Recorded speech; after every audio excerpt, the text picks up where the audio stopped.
We have Jim Bush joining us again, and he's coming back to tell the rest of his story. He's going to give a little bit of intro for those who missed last week's episode, and then we're going to go back into answering questions. Thanks. Yeah, hi. My name is Jim Bush. I'm a licensed marriage and family counselor and have been treating folks with trauma and overseeing their care for about the last 33 years. And now I'm in management and oversee programs that serve those folks. Fair enough. Tell me about your experience training with the ACE score, and tell us a little bit about the ACE score. Yeah, so Dr. Felitti and Dr. Anda got together. Now it's been a minute since I think it was around 1975 that they started the ACE study, and it stands for Adverse Childhood Experiences, and they were looking to find correlations between obesity and some kind of some correlation between trauma or abuse and obesity. And so they identified 10 categories of abuse. And they, so it's like, a parent being in jail or in the hospital, being slapped or hit or on a regular basis, witnessing violence. So they kind of define it. And so every person would have a score from 0 to 10. I think about, I don't know, I can't remember now. It's been a minute. Maybe 15% have 1. I mean, if you have divorced parents, that's a 1. So probably half the kids would get that as a 1. But what we saw is hundreds of correlations, especially if you got over 4. And so it's not the frequency of events. So if you had one thing happen every day for 100 days, but it was the same thing, that would just count as 1. So it's categories of abuse, and Dr. Anda would talk about doses of abuse. And so it's be like, how much trauma did you get? And so the complexity, the more different kinds. So if you had 4 or more, the likelihood of shooting up drugs is like 4,800%, where more than if you had a 0 or a 1 on the score. So what we saw was 0 to 4 would incrementally, whether it would be,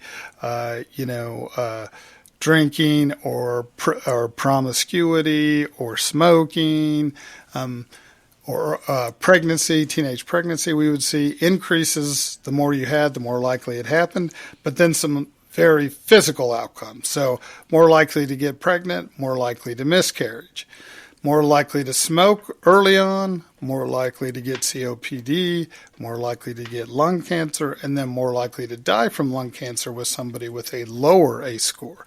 So we started to see the more categories of abuse that people had, the more they would have almost a compromised immune system, where we saw that people were dying 20 to 25 years earlier than the general population if you had a score of 4 or higher. And so really it's the thought is a couple things. One, the amygdala in the brain doesn't feel safe and is always hypervigilant and always hyper alert to something bad happening. And then all these, if you're smoking, doing substances, drinking, all these things the body's having to attend to on top of the hypervigilance. So we think it just ages people the more traumas that they've had. And now, the one clear thing, if you could have a high ACE score and have lots of resiliency and work through it and not have prevalence of things in your life, right? So just because you've had some bad things happen doesn't mean that you're directly going to have all these things. We just know there's a higher propensity for that. So it's really like a predisposition. So there's lots of other things that also assess both, childhood and adult trauma, but it gives you an understanding of whether you're going to be predisposed to this. And one of the parts of the study said somebody even as old as 85 was still being affected by their ACE score those first 18 years. And so you're more likely to be on an antidepressant. You're more likely to try substances. You're more likely to try and kill yourself. So the higher the score, the more all those things happen. So it's just kind of a warning sign. One, it's like if you have been using substances and you find out that your ACE score is high, it's like that would be predictable. And the other side of that, on the prevention side, with children, if they have a high ACE score and they're not doing those things, how do you actively work to prevent that from happening? So if they find an outlet to talk about their trauma, then maybe they won't use the substances that help numb the pain. So it's very useful, but it's also not a program or an answer. It's mainly a identifier. Guideline for the most part. Absolutely. And does trauma and abuse happen after 18? Of course, right? And sometimes it doesn't happen at all until then. And is that meaningful? Absolutely. One of the things somebody asked me was, one of the questions is that you witnessed your mother being abused by, somebody, and that was an ACE. And somebody said, well, I don't know what to count this, but a father was being abused by the mother. And so I talked to, Dr. Felitti, and I said, do we count that? And he said, well, you wouldn't count it for the study, but it would have the same consequential meaning. So, I think they just can't stray from the original definitions. But obviously, if they're both your caregivers, seeing one being injured by another is going to have probably the same effect. Maybe a little different if the mom is the primary caregiver, but you could have a stay-at-home dad being abused by the mom as the primary caregiver, so just some interesting parts of and that's a little bit more on the research side of that. But if you go to the CDC website and put in a study, you will find hundreds of correlational studies that show links between this trauma and lots of physical ailments. What has been your experience with multi-generational trauma and substance abuse? Yeah, I think that you see that extremely frequently, both. Right. And that's, I guess, my more mature goal than just helping people with trauma would say the more impactful way of looking at it is, can we stop this generational cycle? Right. And I worked with an individual about 20 years ago who had been sexually abused by dad from 2 to 17, came into my care at 17. And was extremely damaged, and she started drinking at 9, so she would avoid remembering dad's, perpetration of her when she was sleeping at night. So she was very damaged, but treatment in her teens, she did have an incident with a police officer where she punched him in the face and spent 30 days in jail. She was very bright, and she was able to kind of process through that, and she it ended up going on to college, having a couple of kids, very highly functioning, and she knows that the work she did, both her parents, like her mom actually had borderline personality disorder. She did not live with her.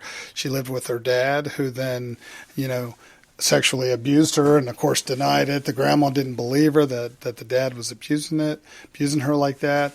And so we see regularly those generational both, and we know on the substance use side there's a genetic factor that people are going to be more predisposed to addictions when they have the genetic part of addiction. But the trauma part and the abuse part is very, very similar too, because there's some kind of internal mechanism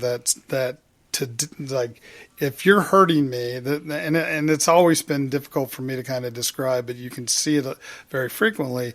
If you're abusing me, I don't want to be myself, so you disassociate, so you leave your body. And sometimes the experience that people sometimes say they have is they project it onto the perpetrator, right? And you see these odd relationships sometimes with people that, like we see these studies where they've, kidnapped somebody and they've been with them for a year, and this odd like connection in the abuse. And so it's just it does replicate itself very often.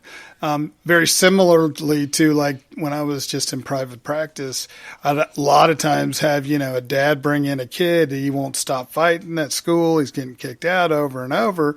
And it's like, well, what do you do when you're mad at your kid? Well, I spank him. And so like, when you get angry, you hit, and then when he gets angry and he hits, he's in trouble. And so sometimes trying to see that correlation, that we're teaching them early and often how not to manage it, how not to handle it. And so, but they generally go very much hand in hand. But to be able to, like this girl I was talking about, she knows, I mean, her daughter's extremely bright, honor roll, cheerleader, no abuse, like. Now, has she lived a perfect life? No. She's struggled to maintain jobs. She's had a couple of marriages. She's been attracted to men that sometimes abuse her, right? But at the same time, she stopped the cycle of abuse, and she knows it. And that was more important to her than probably anything in her life, was to have kids that didn't have the experience that she had. And so, yeah, it's very difficult, though, because you also sometimes get ostracized by, oh, you think you're better than us, because you start setting limits. Well, if you're going to drink, if you're going to hit your kids, I don't want to be around. Oh, you think you're better than us, right? There's, some very sad things, even educationally. I saw a young man that we worked very hard to get through high school, and his family wouldn't come to his graduation because, oh, you think you're better than us now.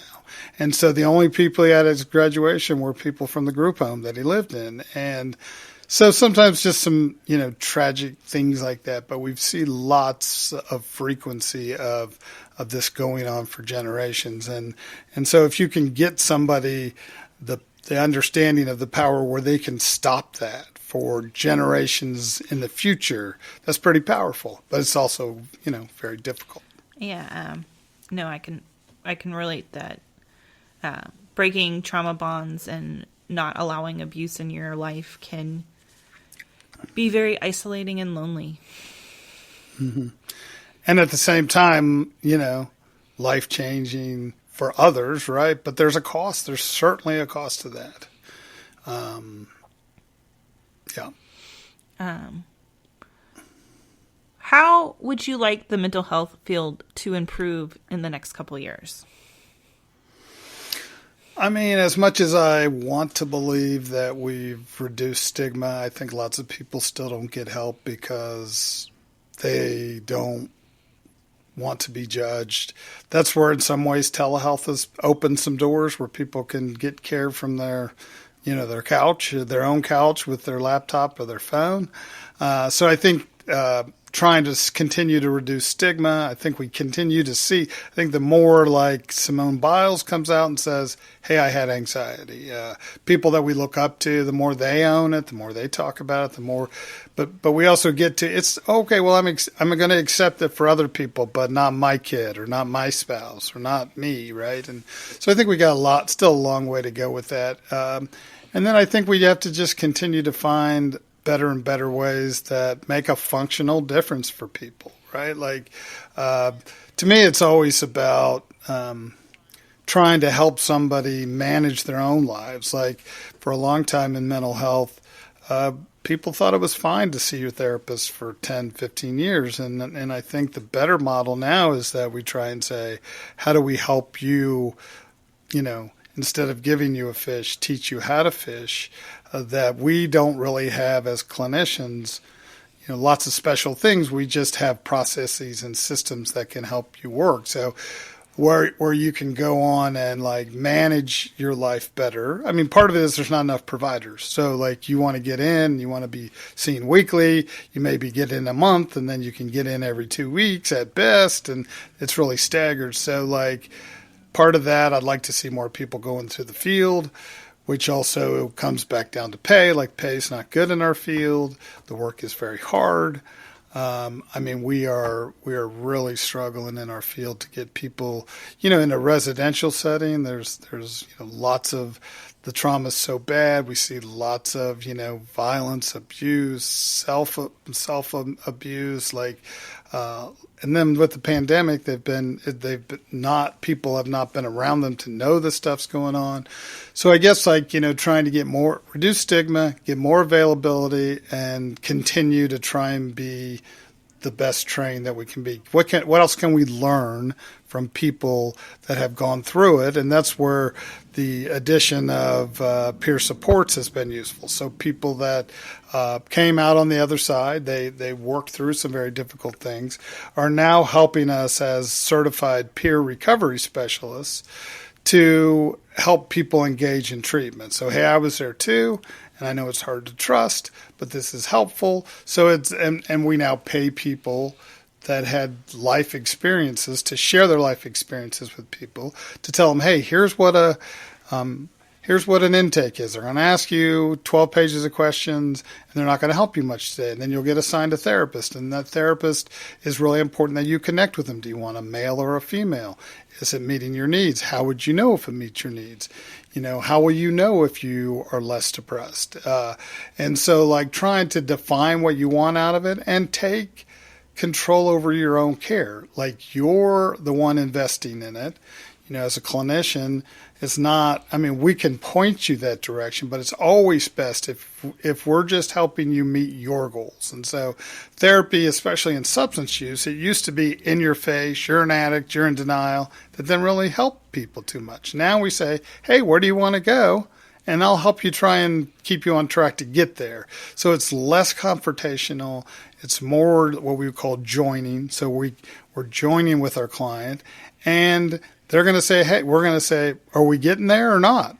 And it's only, you as a client, you as the patient should dictate whether it's working or not. And if it's not working, there's lots of things. So let's say relaxation and meditation, there's dozens of different ways to do that. If one doesn't work for you, we can try a different one. So I really like it when clients say, that's not working. And as a therapist, I want somebody to say, that's not working, or I don't like that style.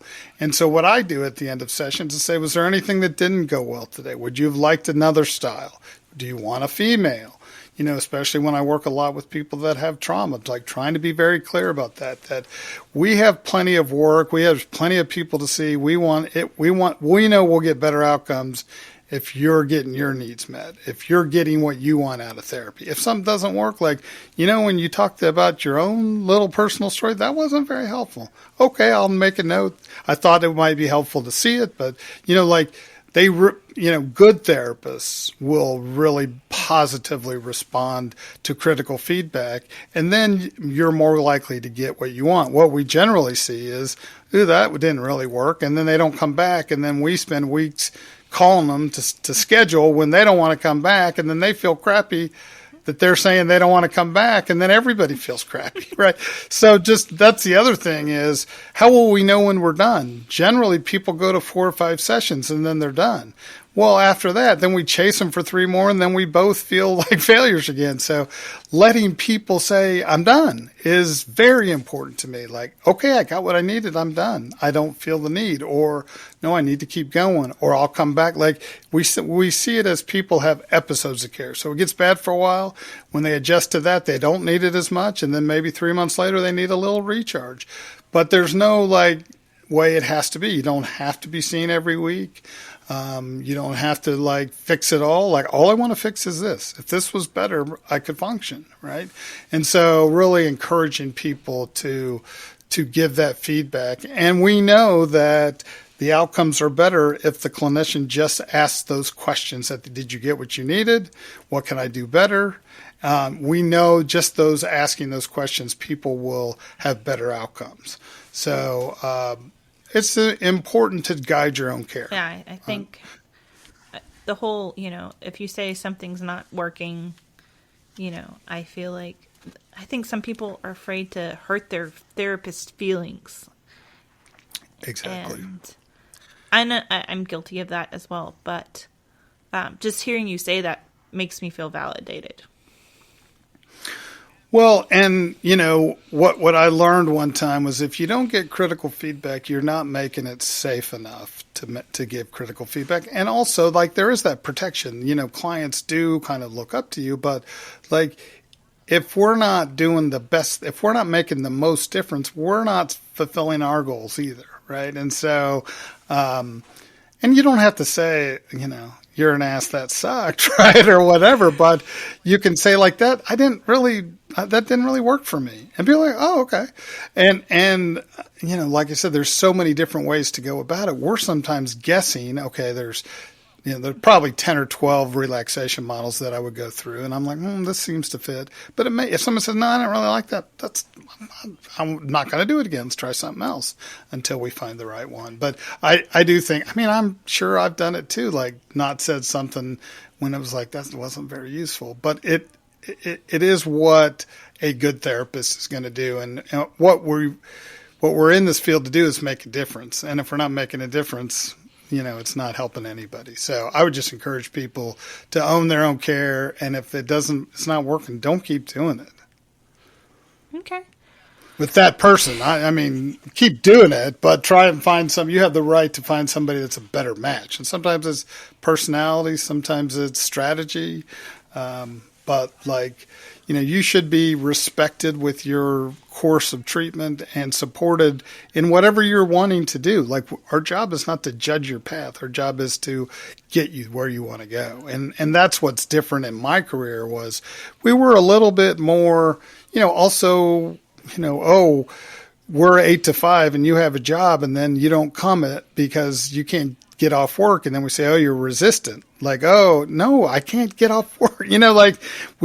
Our field has been a little self-absorbed. So it's like, are you doing evening hours? We have to think about, we try, one time the, organization used to say, people don't fail, plans do. And really trying to say, people aren't trying to resist treatment, like sign up and then not do it. But if they got 3 jobs, maybe, 8 to 5 doesn't work, right? And so trying to figure out how do we actually serve people instead of judge them. I think the field sometimes gets too judgy about our clients, even though all of us therapists have our problems too, right?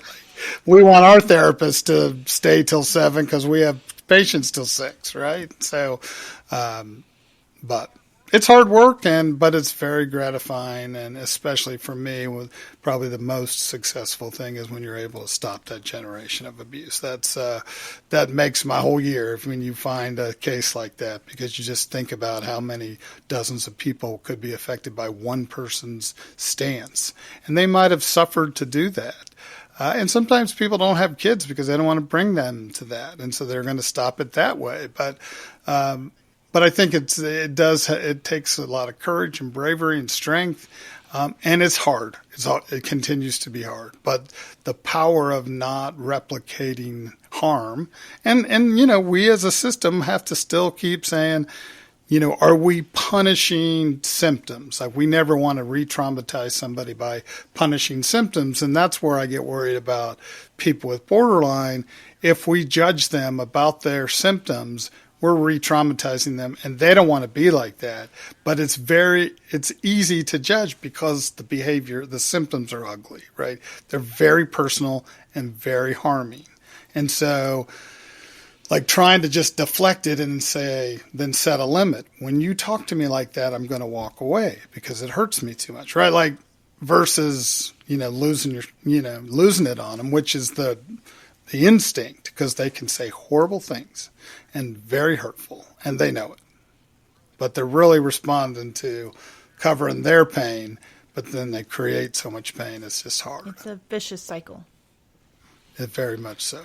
And their lives generally always stay that way. It's hard to recover from. You can get better, you can manage it, you can manage to a certain point, but that hole's going to be there. And so either you can cope with it, or you just have lots of failed relationships with people that you love.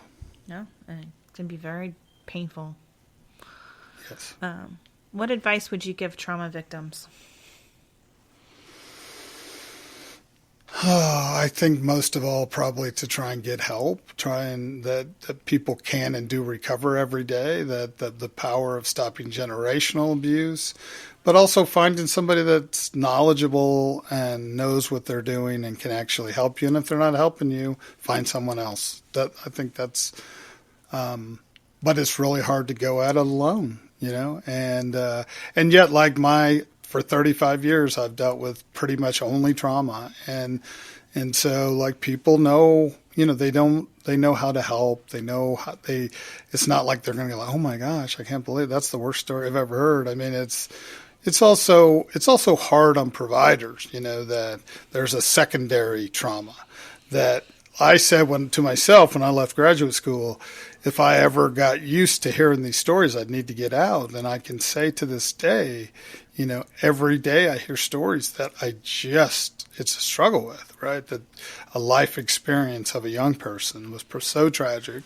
And then I also continue to be inspired. If they can go on through their day and fight to see another day, my little things about my little life don't seem so bad. So I try and gain courage from them. And I also try and tell them, your strength, your bravery helps me be stronger. Because, and the girl that I told you about that was molested by her dad, I'm like, if you can deal with this, life is not going to be that bad because there's nothing worse. And she's like, that's right. In fact, she posted something today on Facebook about, someone believed in me once and now I made changes in my, community. And like, that's powerful stuff. And you rarely get, much of that knowledge. When they're better, they leave and you don't hear from them. But at the same time, you just have to know, you just have to be committed to not being judgmental, not taking it personally and doing your best. I always tell people, especially in residential, if we give them our best every day, they're still going to struggle in a big way. This is not an easy course. So we can't show up halfway to work. Like we got to give them everything we got, every resource we got, whether it's for housing or relationships or getting off drugs or finding a new way that you don't hurt yourself, whatever it is. But no, even at our best, life is going to be tough. So it's a big commitment, but it's also a life filled with knowing you did the right thing. You put your head on your pillow at night saying, I did my best to help, right? And sometimes, a lot of times, you feel like you're not making a difference, but I think we are. Okay. What are some innovative treatments out there that you're a fan of in the mental health field? I mean, I think we've probably covered them, like in the EMDR, the efficacy there, the DBT, trauma-focused CBT. The better outcomes now is a model that talks about those questions, that gauges those things, that helps you see if you're on the trajectory of getting better like you should or that you've stalled. It also helps predict whether people are probably going to drop out of therapy, because if you don't get enough back, you're going to drop out. So that's a model that works. We've seen a lot of efficacy with very severely depressed people where they still use the electric shock therapy in a very different way. They used to do few episodes, very strong and powerful, and lots of damage to the memory.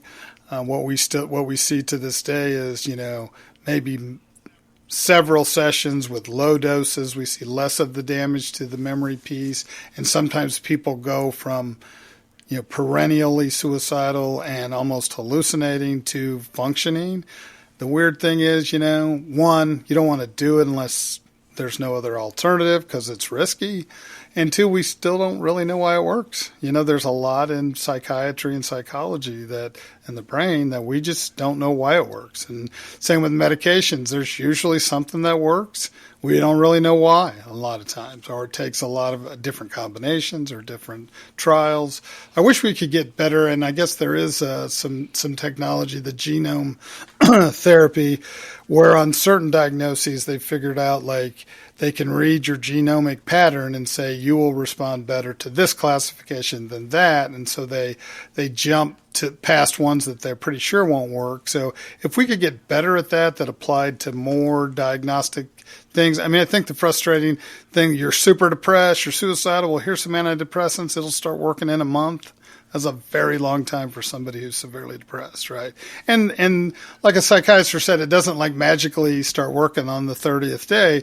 It's, 1% a day or 2% a day. But that's just too slow. Like, how do we help people feel better quicker?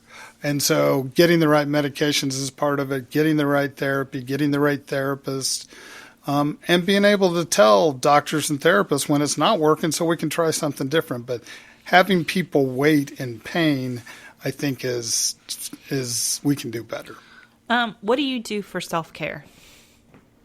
That's a good question. One of the things, like in the trauma work that I do, we do require everybody that we work with to have a self-care plan. We don't dictate what it is. We don't enforce that it happens. But, I have a hour drive to work and an hour drive home, and that's where I spend a lot of my time, de-stressing. I've been listening to a lot of jazz and some classical music. Bach has some upbeat stuff. What I like about those two models of music is there's no words to detract me. So I have to be more genuinely what does this music make me feel, which takes me off of, the abuse that I heard earlier or whatever.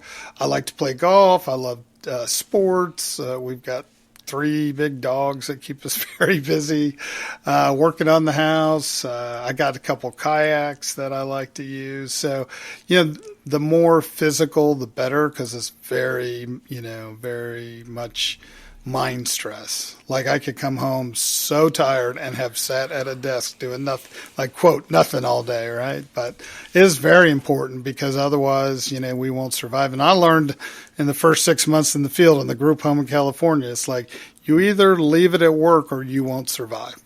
Your first instinct, I want to take this kid home. They're so sweet. And you didn't see the rage. And you also are a 22-year-old that can't do anything about it, right? And so you really have to compartmentalize work. But you also have to, find ways to know that you're doing everything you can to help the people that you serve. You're not judging them. You're supporting them. And you're finding the best ways you can, and you're trying to encourage that with the people that you work with. One last question is off the books. How has this all impacted your faith? My faith has been a really strong part of where I started with all this, and it really is something that still drives what I do. I've always wanted to do mission work. My parents, my dad and my mom went to Haiti 11 years in a row and did medical mission work where they pulled teeth. And, my dad was a doctor. My mom was a physical therapist. So they went with about 10 or 12 people. But it's I don't have the time to take a week off or do that. But so I try and do my mission is every day. I pray on the way to work. I pray on the way home to try and be the most effective with the people that I'm working with, and to be, quite frankly, what I've been doing every day in the last couple of weeks is just being grateful, finding, multiple things to be grateful for in the midst of all these bad things happen to so many people, both in the, in the world, the pandemic, there's so much negative.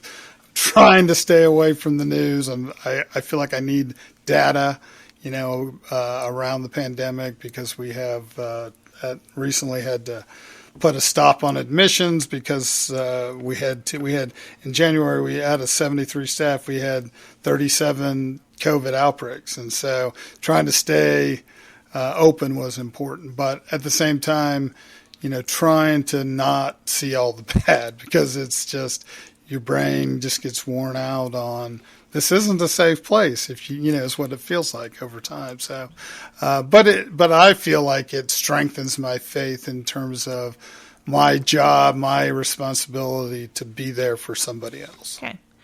Well, that's it. Thank you for being on my show, and thanks for being patient with all the technology issues we've had. Mostly on my end, I will say.